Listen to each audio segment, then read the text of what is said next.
All right, we're back. We're going to talk about recovery as far as what our nutrition looks like to best recover. So, this I'm going to talk about three things: pre-workout, post-workout, those two meals, as well as rest days. So, first, let's hit pre-workout. Why is our pre-workout meal so important? Really, it's because we want to utilize that pre-workout meal to regulate our blood sugar, make sure that we've got enough fuel in the tank to get us through our workouts, okay? And how do we want to structure that? So you're looking for about 4 to 8 ounces of protein, depending on who you are and how much protein you need to be eating. You're looking for about 25 to 30% of the carbohydrates that you eat in an entire day should be pre-workout. This is going to be the only time that you're ever going to hear me to say skip your vegetables, but skip them for everybody involved. Skip your veggies before you go work out. And then you also want to make sure that it's a pretty low fat meal. The last thing you want is a bunch of fat sitting in your stomach when you go to work out. Like if you want to throw up, go for it. But if not, stay away from the fat. And then that meal should be anywhere between 1 and 2 hours before you're going to work out. For some people like me, I can eat 15 to 30 minutes. 15 to 30 minutes before I go work out. Lost my train of thought there. And be fine, but some people need like that full 2 hours. So whatever you need, that's totally individualized. Then you work out, and then let's talk about your post-workout. So this is more important for your recovery than your pre-workout. And the reason behind that is because your post-workout meal does two things. One is it calms the nervous system. So we talked about already about how our body reacts the same way to stress, no matter what that stress is. So whether you were being chased by a tiger or you just worked out and you did like a high intensity workout, your body is reacting exactly the same way. It's going to start pumping out cortisol. Cortisol is not a bad thing. That's important to know.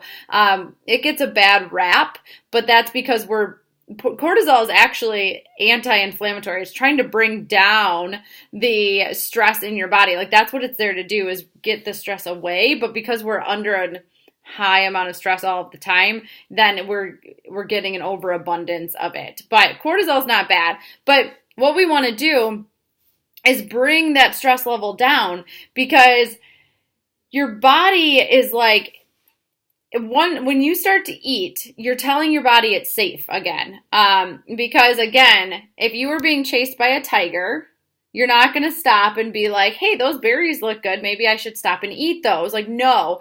That's why a lot of people don't feel hungry after they get done working out, because again, your stress is so high that your body thinks you're being chased by a tiger, and you don't have time to go and eat something, and you don't even want to think about food, because that's not what's important. Survival is important right now.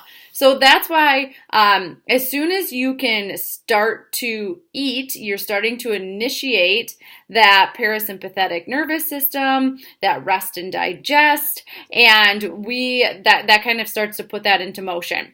So that's one reason why it's super important. The other reason is because what ends up happening is you're really insulin sensitive after you get done working out, which means that any like glucose that gets into the bloodstream is sucked up by the skeletal muscle really quickly. And that's where we want it, because that's where we store it for our next workout. So that post-workout meal is not only helping your muscles recover by getting that glucose in there, but it's also building back up those glycogen stores so that the next workout, you've got fuel in the tank already. So those are a couple of the reasons why your pre and post-workout is so important. What should your post-workout meal look like?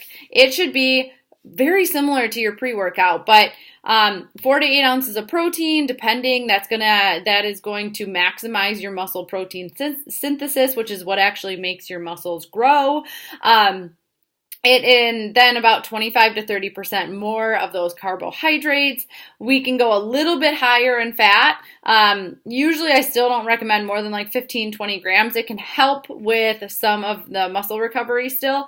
And then you can throw your vegetables back in this one. We're not going to get hurt by any micronutrients. This could be actually a really great time to make sure that you do have some of those. So that is what your post-workout meal should look like. Do you have to chug it right after you, like, do you have to have a protein shake right after you work out or you lose all your gains? No, that's not true.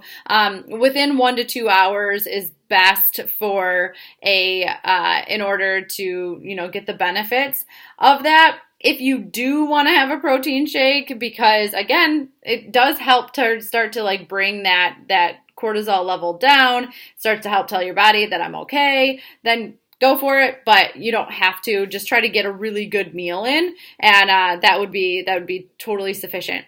Okay, and then rest day. So sometimes people want to, when they're taking a recovery day, they want to not eat as much because they don't feel like they've earned it in some way or another.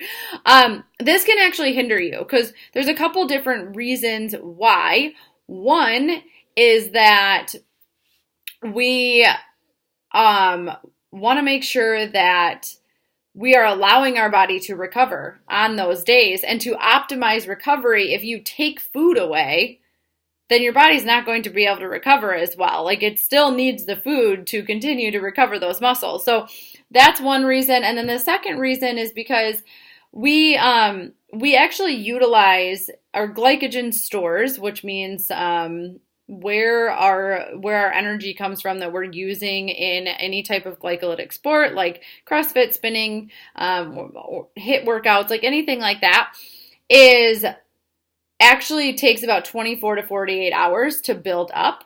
So if you don't eat on your rest day, and like let's say you take away all of your carbohydrates on your rest day, then come your workout the next day, you're not going to feel very good because you don't have any of that built up to use. So just think about it. If it's performance based things, then we definitely want to make sure that we're not cutting down our food on our rest days. That can just hinder performance. So, okay, cool. That is questions. That's your stuff on nutrition. If you have questions, please post them on here. I am happy to fill in the gaps and answer anything that you have.